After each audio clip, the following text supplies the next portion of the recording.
asyrafil anbiya Sayyidina Muhammad wa ala alihi wa sahbihi ajma'in. Rabbi shrah li sadri wa yassir li amri wa hlul 'uqdatam min lisani yafqahu qawli. Amma ba'du. Kita sambung balik kitab Sahih Bukhari kita. Terjemahan dan tulisan oleh Maulana Asri. Kita masih bincang Kitabul Iman. Bab yang ke-15, babun tafadul ahli iman fil amal. Perbezaan lebih atau kurangnya ahli iman ni, orang beriman ni, terletak pada amalan-amalannya dah.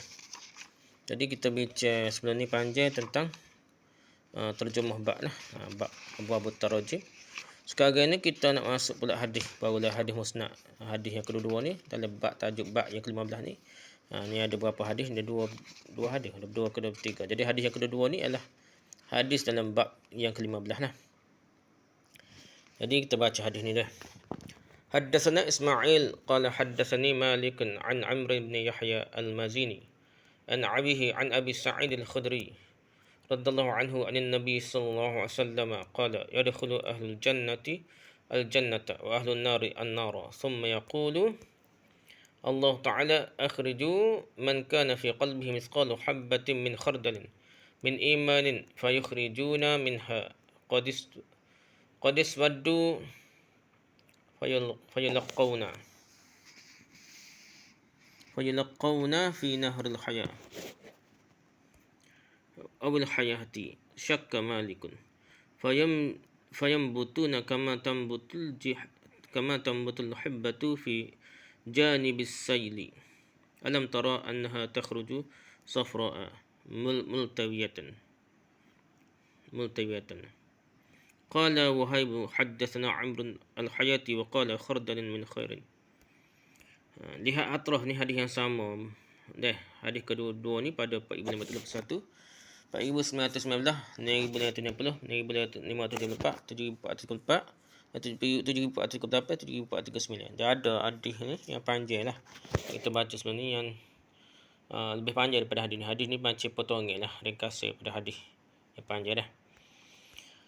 Okey, kita baca terjemah. Ismail meriwayatkan pada kami, katanya Malik meriwayatkan padaku daripada Amr bin Yahya al-Mazini daripada ayahnya Yahya.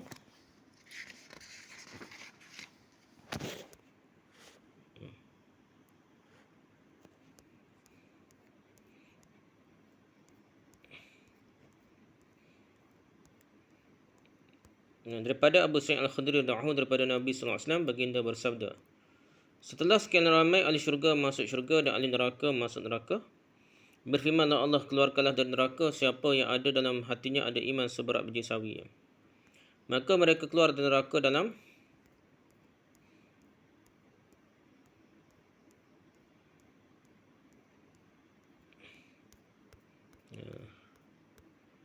keadaan telah menjadi hitam legam. Lalu mereka dicampakkan ke dalam sungai malu ataupun sungai kehidupan lah. Malik ragu, terus saja mereka tumbuh seperti tumbuhnya biji benih di tepi aliran sungai. Tidakkah kamu perhatikan bagaimana ia keluar meliuk lentuk dalam keadaan berwarna kuningnya? Berkata Wahib, Amar meriwayatkan kepada kami perkataan al-hayatu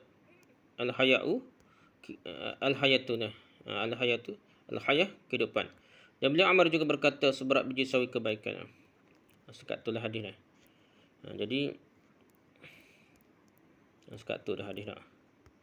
Lepas tu hadis 23 pula dah. Cuma kita kembali lah pasal dia ada perawi lah ke apa.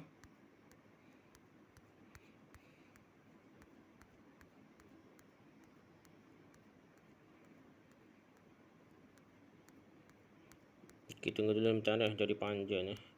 Jadi kita nak patah balik tak? Jauh lah. Jadi Ismail ni.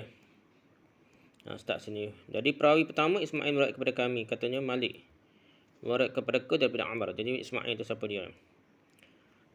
Berkata Ismail bin Abi Uwais. Beliau ialah Ismail bin Abi Uwais Abdullah bin Abdullah bin Uwais bin Malik bin Abi Amir al-Asbahi al-Madani. Abu Abdullah adalah kunyahnya. Ismail adalah anak saudara Imam Malik. Beliau meriwayatkan hadis daripada pakciknya Imam Malik, ayahnya dan saudaranya bernama Abdul Hamid.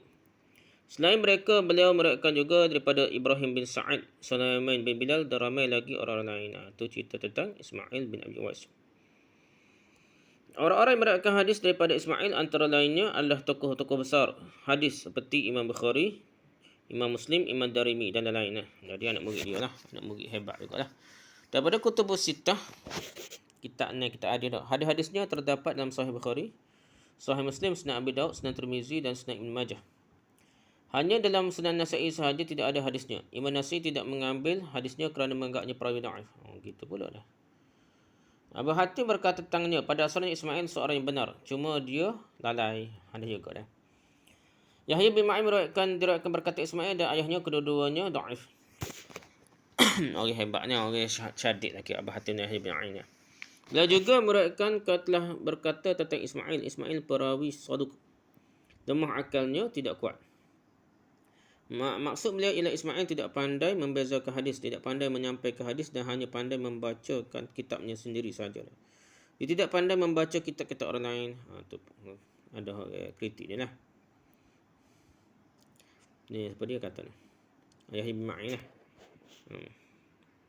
Ada berapa lagi kata-kata Ibn Ma'in dinukilkan tentang Ismail, antaranya dia perawi yang berselarut fikirannya, mukhtalit dan berdusta, yakzibu dah. Tiada apapun laisa bisyai'in. Dia hanya menyamai dua sen. Dua sen kita kata dah. Dan tidak mengapa dengannya la ba'sa bihi. Tak mengapa tu bukan molek dah. Abul Qasim Al-Lalikai berkata An-Nasi betul-betul bersungguh-sungguh dalam pertikakan Ismail sehingga menjadikannya seorang perawi matruk.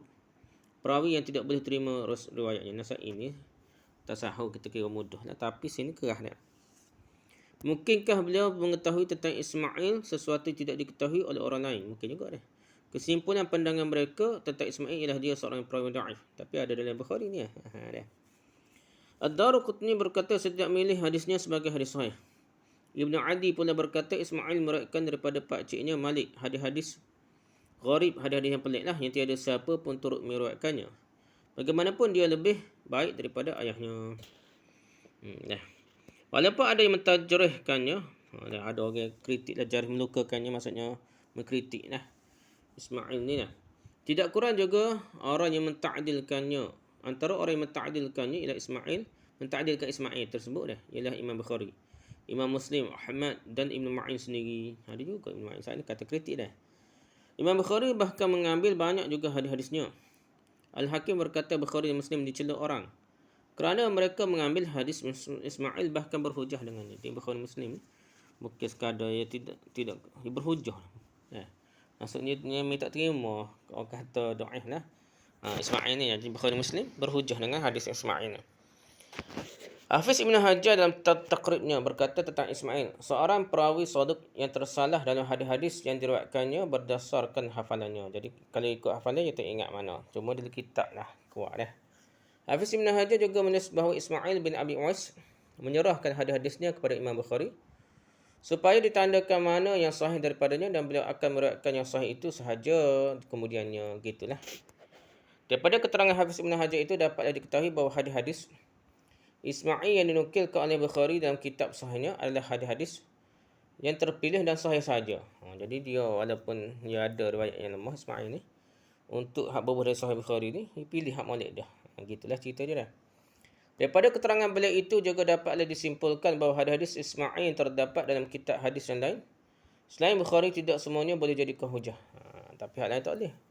Hak Bukhari je boleh, Ismail ni lemah pun boleh buat hujah. Kecuali jika ada riwayat mutaba'ahnya. Jadi kalau hadis kitab lain tak boleh terima Ismail, riwayat perawi Ismail dikira lemah. Kecuali ada penyokong hadis lain lah. Langkah sedemikian perlu diambil memandangkan bukan seorang dua tokoh-tokoh besar hadis seperti An-Nasa'i mendhaifkannya dah. Jadi ramai An-Nasa'i hak tidak syadid pun dhaifkannya dah. Ismail meninggal dunia pada tahun 226 Hijrah. Lihat Umdatul Qari jilid 1 muka 169, Taqrib at-Tahzib muka 118, Hadiyus Sari muka 391, Tahzib at-Tahzib jilid 1 muka 310 hingga 312. Mizan al-I'tidal jilid 1 muka 202 hingga 233, Al-Jarh wa Ta'dil jilid 2 muka 101, Kashful Bari jilid 2 muka 114 hingga 115. Itu tentang perawi Ismail. Ismail bin Abi Uwais dah. Okey, seterusnya Ismail meriwayatkan kepada kami, katanya Malik meriwayatkan kepadaku daripada Ammar bin Yahya Al-Mazini. Siapa dia Ammar bin Yahya Al-Mazini?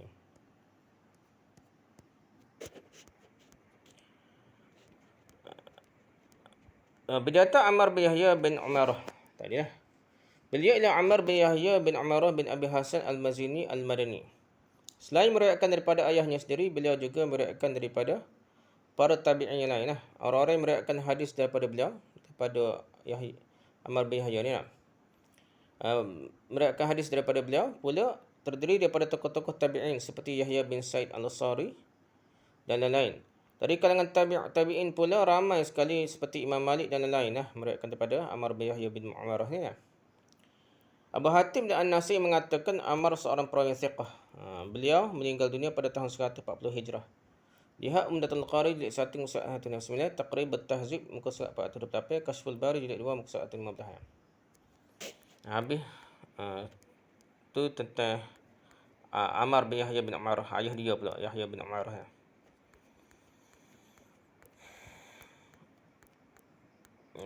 Ammar bin Yahya Al-Mazini daripada ayahnya Yahya dah. Jadi Yahya tu bidata Yahya bin Umarah. Beliau ialah Yahya bin Umarah bin Abil Hasan Al-Mazini Al-Madini, ayah Ammar. Perawi tersebut sebelum inilah. Yahya meriwayatkan hadis daripada Abu Sa'id Al-Khudri, Abdullah bin Zaid, Imam Az-Zuhri dan Ammar anaknya sendiri adalah antara orang-orang yang meriwayatkan hadis-hadisnya. Setengah ulama mengatakan ayah beliau ialah Umarah, sahabat Rasulullah SAW. Ada kata Umarah sahabat dah.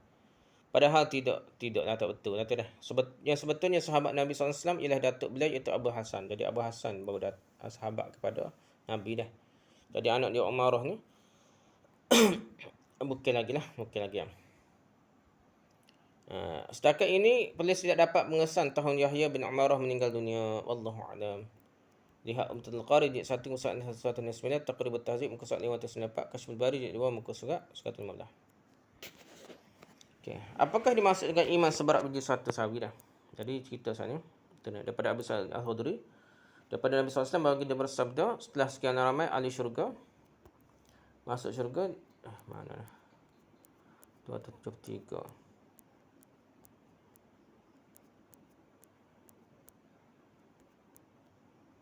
Daripada Yahya dah.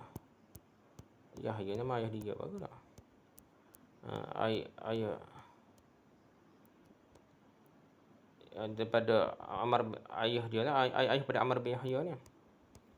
273 dah. 274 ni kalau kira.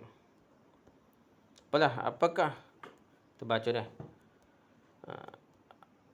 Baginda bersabda, setelah sekian ramai ahli syurga masuk syurga dan ahli neraka masuk neraka, berfirmanlah Allah, keluarkanlah dari neraka siapa yang di dalam hatinya ada iman seberat biji sawi. Jadi 274 ni. Letak kaki ke 274 ni. Mana ni? Apakah yang dimaksudkan dengan iman seberat satu biji sawi dalam hadis ini? Apa yang semestinya diimani dan dipercayai mukmin bihi? Kita nak beriman dengannya, dipercayai itu. Seorang mukmin itu sama saja tak? Tidak kira dia seorang nabi, malaikat, jin atau manusia biasa. Contohnya, kewajipan percaya Rasul, hari kemudian dan sebagainya mestilah diimani dan dipercayai mereka dengan tidak ada lebih atau kurang mana-mana bahagian lah. Kena percaya berlaku lah. Tak kira jin ke nabi ke malaikat ke manusia dah. Jadi yang berbeza pada orang beriman itu adalah sudut amalan mereka. Ni salah satu pendapat kata beza ni bukan kepercayaan dari segi amal dia dah. Sabda Nabi SAW, misqalu habbatin min khardalin min imanin. Ada iman seberat satu biji sawi lah maksudnya. Nah, itu bukanlah bermaksud apa yang semestinya diimani dan dipercayai mukmin bihi dah. Bukan benda hak nak kena percaya mukmin bihi ni semua cara belaka dah. Masalah amal dia beza mereka dah. Jadi bukan kerana benda dipercayai, tetapi amalan mereka lah yang dimaksudkan oleh hadis tersebut lah.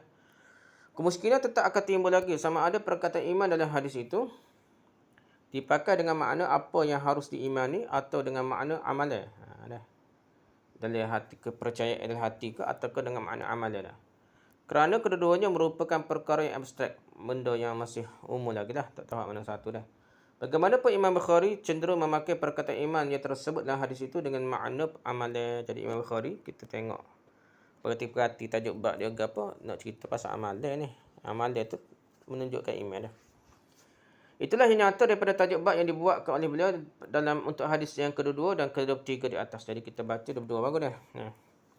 Setelah kita menerima perkataan iman yang tersebut dalam hadis itu dengan makna amalan seperti yang difahami oleh Imam Bukhari, maka apakah yang ditimbang daripada amalan tersebut dah?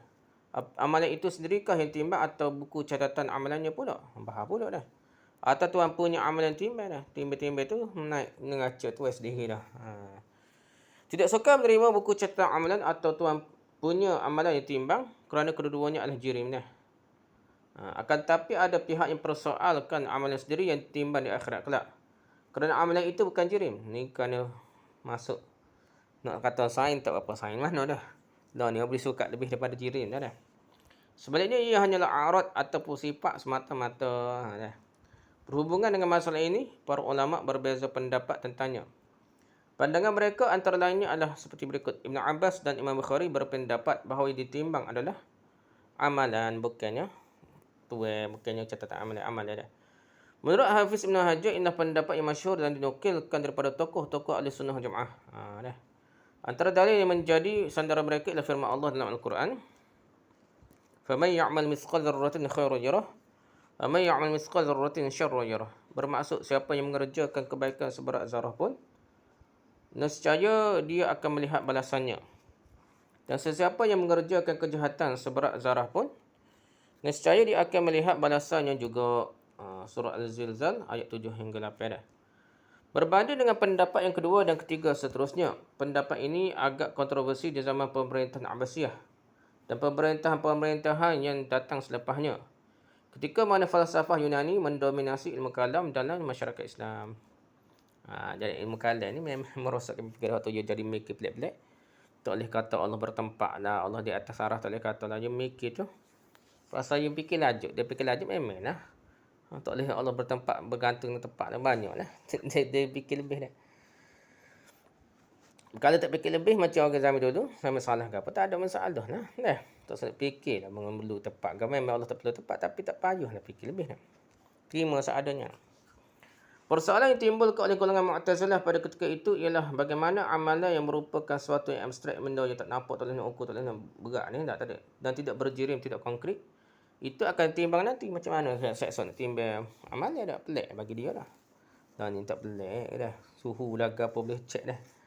Kerana ia tidak mempunyai nilai berat untuk ditimbang dah. Bagaimanapun kemuskinan itu hanya laku dan menggugat pemikiran orang-orang yang hidup di zaman alat-alat penimbang terhad kepada bahan pepejah atau sukatan cecair saja zaman dulu. Jika logik dia tak boleh nak timbang lah. Zaman dulu ni orang boleh timbang pelik-pelik. Dah. Suhu lah, skala rektal lah, ritual ke apa-apa ni. Ni bahan radioaktif lah macam-macam. Sukatan zaman moden ni. Elektron lah macam-macam dah. Jadi benda tu tidak ada jirim setengah-setengah dah. Di zaman moden ini, pelbagai alatan untuk menimbang, mengukur, menyukat telah dicipta sehingga bukan bahan pepejah saja dan cecair saja yang boleh sukat, udara pun boleh sukat dah. Malah haba, bunyi, cahaya, getaran, kelajuan, kepekatan, kesakitan dan sebagainya juga boleh dikesan melalui alat-alat canggih tertentu. Zaman ni sepatutnya kita semakin percaya dengan berita-berita akhirat ni lah. Benda canggih lagi kita ada dah ni. Dulu kat nak tunjuk amalan guana kata dah lah ni boleh tengok handset tahu dah nak. Jadi amalan baik dan buruk boleh ditimbang merupakan isu kontroversi, isu yang viral lah. Di kalangan ahli-ahli falsafah pada ketika itu dah. Kerana menurut mereka amalan manusia itu tidak lebih dari arat ataupun dari sifat yang baru dapat dikesan apabila ia berpaut pada satu jirim atau jisim sahaja dah. Dia tak boleh nak ukur dah. Ia bagi mereka tidak mungkin ditimbang sama sekali. Itu mengikut orang dulu Mu'tazilah. Oleh ahli saintis zaman dulu dah. Sebagai contohnya, berat seorang yang gemuk itu boleh ditimbang. Tetapi kegemukan atau sifat gemuknya sendiri tidak ada alat yang dapat menimbangnya. Dan ni boleh kira tak tak? Dan kira ke apa? Tinggi bagi berat ke apa dah? Berat bagi tinggi ke ganda tak? Menurut mereka, jangka hayat arat atau sifat tidak dapat bertahan lebih lama daripada jisim atau jirim yang ditumpangnya. Tetapi teori mereka itu terbukti meleset. Kemajuan sains dan teknologi hari ini membuktikan sebaliknya boleh kira berlaku dah. Arat atau sifat bagi suatu jisim ternyata selalunya dapat bertahan lebih lama berbanding jisimnya. Sebagai contoh, suara yang dirakam oleh alat perakam masih boleh didengari walaupun orang yang dirakam suaranya itu sudah lama meninggal dunia dan benda ni dah. Berpandukan logik bahawa arat atau sifat tidak boleh ditimbang, itulah golongan Mu'tazilah menolak hadis-hadis Seperti hadis dalam bab inilah yang menunjukkan amalan boleh ditimbang dan sememangnya ditimbang. Sehingga seberat biji sawi atau seberat zarah dan yang lebih lirang daripadanya sekalipun boleh ditimbang dengan alat moden ni lah. Tambah-tambah zaman akhirat lagi canggih. Yang kedua, Ibn Umar berpendapat bahawa yang ditimbang bukannya amalan, sebaliknya buku catatan amalan. Ini Ibn Umar lah. Antara ulama yang menyokong pendapat ini ialah Al-Qurtubi, Fakhruddin Ar-Razi dan ramai lagi di kalangan ahli tafsir yang lain. Pendapat ini turut diperkuat oleh hadis-hadis yang menjelaskan bahawa timbang di akhirat kelak adalah buku catatan amalan. Contoh dalam Sunan At-Tirmizi dan Musnad Imam Ahmad yang mengemukakan satu riwayat daripada Abdullah bin Amr bin As bahawa ada seorang yang buku catatan amal yang dikemukakan dan terdapat 99 buah buku. Kesemuanya, setiap buku saiznya panjangnya sejauh mata memandang. Kemudian orang itu ditanya, adakah malaikatku telah melakukan apa-apa kezaliman terhadapmu? Dia akan menjawab tidak. Lalu ditanya lagi, adakah kamu ada apa-apa bantahan terhadap catatan ini? Orang itu menjawab tiada bantahan lah. Dalam kesemua 99 buku tiada yang tercatat malaikat amalan buruk berlaku. Tiba-tiba datanglah kepadanya sekeping kad. Kerananya hadis ini dikenali sebagai hadis bitaqah. Bitaqah ni kad lah. Yang tertulis dalamnya kalimah syahadah orang berkenaan. Pada mulanya dia merasakan tiada apa-apa yang boleh ditebus dengan sekeping kad tersebut. Memandangkan 99 buku amalan kejahatannya yang panjangnya sejauh mata memandang tak ada harapan. Boleh masuk akal kita kata dah. Dah. Walau bagaimanapun setelah diletakkan di atas daun neraca timbangan, kad kecil itu didapati jauh lebih berat daripada semua buku amalannya yang diletakkan di atas daun yang satu lagi. Lalu akhirnya dia diampunkan, dia dimasukkan ke dalam syurga. Berdasarkan hadis ni jelaslah bahawa timbang adalah buku catatan amalannya manusia, bukannya amalan buku catatan amalan lah. Kalau ikut hadis ni lah. La ilaha illallah pun adalah kertas catatan lah. Yang ketiga, pendapat ketiga lah. Yang ditimbang ialah tubuh tuan punya amalan, tapi alat penimbangnya tidak menimbang berat badan ataupun saiz badannya sahaja. Sebaliknya, bukan badan dia lah. Bukan timbang badan tak penting lah. Timbang benda lain lah. Sebaliknya, yang memberi kesan pada berat atau ringannya adalah amalan tuannya. Jadi, kalau kuruhmu, kalau amalan banyak jadi berat. Ya, timbang dah. Antara dalil yang menyokong pendapat golongan ketiga ini ialah sebuah hadis riwayat Abu Hurairah yang tersebut dalam Sahih Bukhari dan Muslim, iaitu innahu la ya'ti ar-rajulu al-'azimu as-saminu yaumal qiyamati la yazinu 'indallahi janaha ba'udah. Bermaksud akan datang pada hari kiamat nanti kelak seorang yang besar dan gemuk badannya, tapi berat badannya di sisi Allah tidak ada walaupun hanya seberat sebelah sayap nyamuk. Jadi timbang-timbang ringan lah. Kerana amalan jadi berat ni. Jadi semacam berat sayap nyamuk je lah.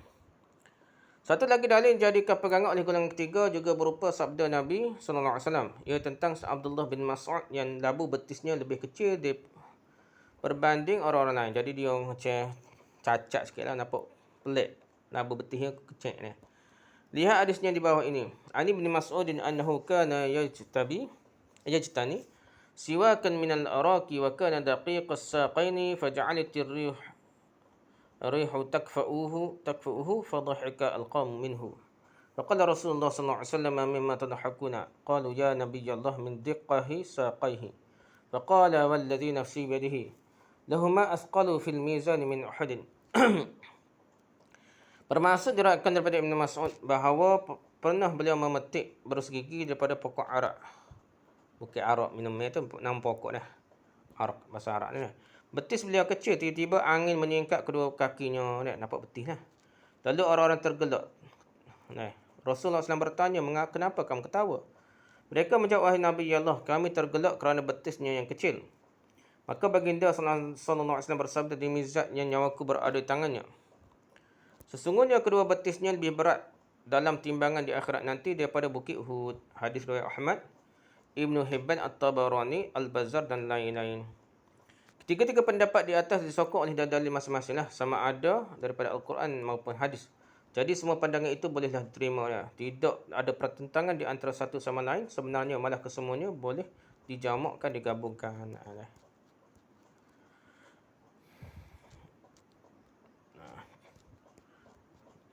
Menurut Ibn Katsir, mungkin setengah individu ditimbang amalannya. Setengah yang lain pula mungkin ditimbang buku catatan amalannya. Manakala ada pula yang lain ditimbang tubuh badannya sendiri. Macam-macam lah. Ibn Katsir kata dah. Mungkin antara hikmahnya bagi sesetengah orang yang terlalu mementingkan penampilan badannya, maka badannya lah yang akan ditimbang di hari akhirat. Sebagai menunjukkan bahawa apa yang dianggap besar itu tiada nilainya di sisi Allah SWT. Ini kerana di pada mahsyar kelak, setiap orang akan mengalami keadaan dan layanan yang berbeza-beza sesuai dengan keadaan semasa di dunia dahulu. Habis itu dah. Jadi lepas tu hadis ni panjang syarah, cari atas pula.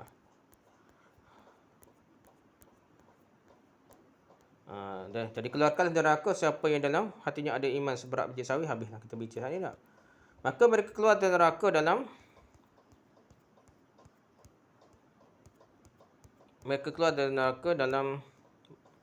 keadaan telah menjadi hitam legam lah.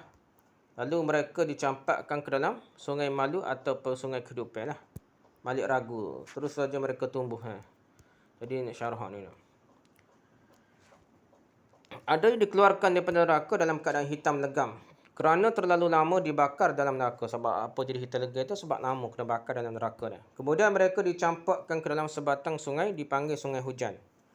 Di musim hujan lah. Ataupun sungai malu. Ataupun sungai kehidupan. Dah khilaf tu. Dah. Imam Malik sendiri betul ingat. Perbezaan erti ini disebabkan syak atau keraguan Imam Malik terhadap sesebutan perkataan haya ataupun hayah. Biar apapun syak Imam Malik tersebut telah dihilangkan oleh Imam Bukhari apabila beliau mengemukakan riwayat anak murid Ammar dan guru Imam Malik yang lain lah sebagai mutaba'ah. Nama murid Ammar itu ialah Wahib. Selain daripada Imam Malik ni, Wahib anak murid kepada tok guru pada Imam Malik lah. Dia seperguru lah Wahib ni.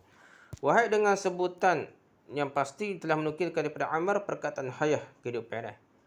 Daripada syak Imam Malik di sini dapat diketahui sekurang-kurangnya 3 perkara berikut. Perbincangan tentang syak Imam Malik ni. Pertama, keadaan ini menunjukkan setinggi mana sekalipun darjat seorang imam itu, ada kalanya dia juga mengalami syak atau tidak pasti dalam meriwayatkan suatu perkataan hadis. Yang kedua, periwayatan suatu hadis daripada seorang tokoh dengan menyebutkan keraguannya tidak bererti mendedahkan kekurangannya. Tidak jadi kurang Imam Malik ni kepada umum ni. Sebaliknya, ia menunjukkan ketinggian dan kelebihannya lah. Kerana mempunyai sikap yang amanah yang sangat tinggi dalam penyampaian hadis-hadis Nabi. Jadi dia berkata benar, jujur dia. Dia tak apa ingat molek, syak, dia royak molek dah. Yang ketiga, jika syak Imam Malik diambil kira dan diperhatikan sudut maknanya, nescaya di sana tetap juga terdapat beberapa kelebihannya yang tersendiri.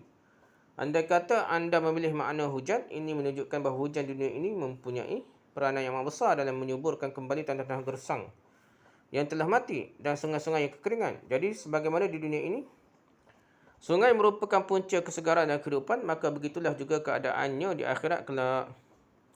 Jika anda memilih perkataan malu, maka sifat malu juga mempunyai keistimewaan dan erti yang sangat besar. Sebab itulah malu disifatkan dalam hadis sebagai salah satu daripada cabangan iman yang besar, yang penting. Jika anda memilih kehidupan, hayata ada tamarbutah, kehidupan, maka ini berarti sungai tersebut seolah-olahnya memberikan kehidupan yang baru kepada orang yang mandi dalamnya. Habis itu dah. Tentang dah dicampakkan ke sungai Malik atau kehidupan ni lah. Malik ragus. Terus saja mereka tumbuh seperti tumbuhnya biji benih di tepi aliran sungai. Tidaklah kamu perhatikan bagaimana ia keluar meliuk lentuk dalam keadaan berwarna kuning. Gitulah.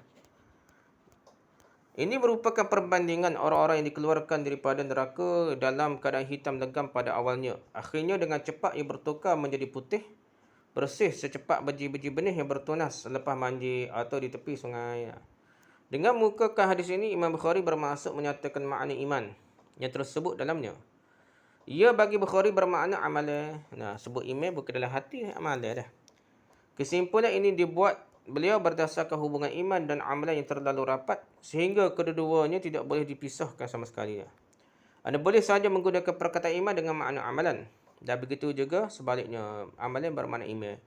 Ini kerana iman yang sebenarnya adalah iman yang diterjemahkan melalui amalan. Kalau duk royak saja hati bersih, tak tutup aurat, tak semaya beg apa, tak jadi dah. Jadi iman tu akan Serupa je dengan amalan dia. Amalan yang berguna kepada seorang pula adalah amalan yang berasaskan iman. Oleh kerana perhubungan di antara iman dan amalan tidak boleh dipisahkan sama sekali, Nabi SAW seringkali menukar-nukar tempat perkataan iman dengan menyebutkan amalan. Dan perkataan amalan pula di tempat perkataan iman. Kita baca hadis macam itulah. Hakikat ini sekaligus mendedahkan kepalsuan pegangan golongan Murji'ah yang menafikan kaitan antara iman dan amalan. Pegangan mereka itu jelas sekali penyeleweng daripada ajaran Rasulullah SAW. Mengaitkan iman dengan amalan sebenarnya akan menjadikan umat Islam satu umat yang aktif. Bukan berserah malah kita. Bukannya umat yang berkhayal dan hidup di bawah mimpi serta angan-angan tanpa melakukan apa-apa kerja. Untuk semua perbincangan di atas, lihat Fathul Bari jilid 1 muka 73, Umdatul Qari jilid 1 muka 170 hingga 172, Irsyadus Sari jilid 1 muka 151 hingga 173, Al-Kawakibud Daruri jilid 1 muka 116 hingga 112. Kashful Bari jilid 2 muka 116 hingga 120, Nasrul Bari jilid 1 muka 257 hingga 259. Habis tentang cerita tentang ni keluar ada warna kuning hitam lagi jadi warna kuning, maksudnya jadi orek lah kulit manusia dia. Sama mati ke apa dia. Berkata Wahib, siapa dia Wahib pula? Berkata Wahib bin Khalid. Beliau ialah Wahib bin Khalid bin Ajlan al-Bahili, maula mereka al-Karabisi al-Basri. Kunyahnya ialah Abu Bakar. Kunyah pada Wahib bin Khalid ni. Wahib meriwayatkan hadis daripada Hisham bin Urwah, Ayub, Suhail, Ammar bin Yahya al-Mazini dan lain-lain. Ramai pula orang meriwayatkan daripada beliau, termasuklah tokoh-tokoh hadis seperti Yahya bin Sa'id al-Qattan, Ibnu Mahdi, Abu Dawud at-Tailisi dan lain-lain. Sepakat para ulama tentang kesiqahannya Wahib bin Khalid. Beliau juga diakui sebagai salah seorang hafiz hadis yang siqah.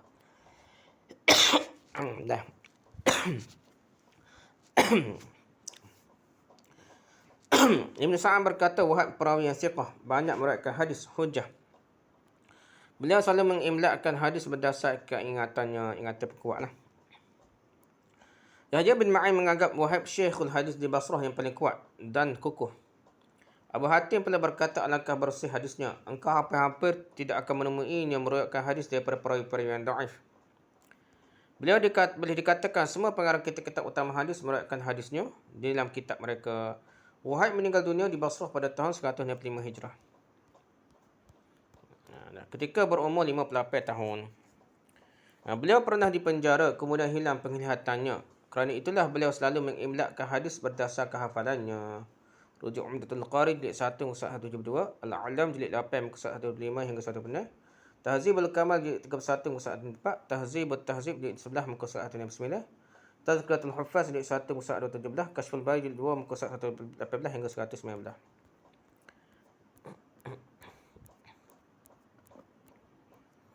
Nabilah dah berkata Wahib, Ammar murad kepada kami perkataan al-hayatu, kehidupan, dan beliau Ammar juga berkata seberat biji sawi. Habilah tentang hadis yang ke-22 dalam bab yang ke-15 dalam Kitabul Iman ni lah. Jadi kita sambung lepas ni pula lah, hadis yang ke-23. Wallahu a'lam. Subhanakallahumma hamdika subhanakallahumma asyhadu an la ilaha illa anta astaghfiruka wa atubu ilaik. Assalamualaikum warahmatullahi wabarakatuh.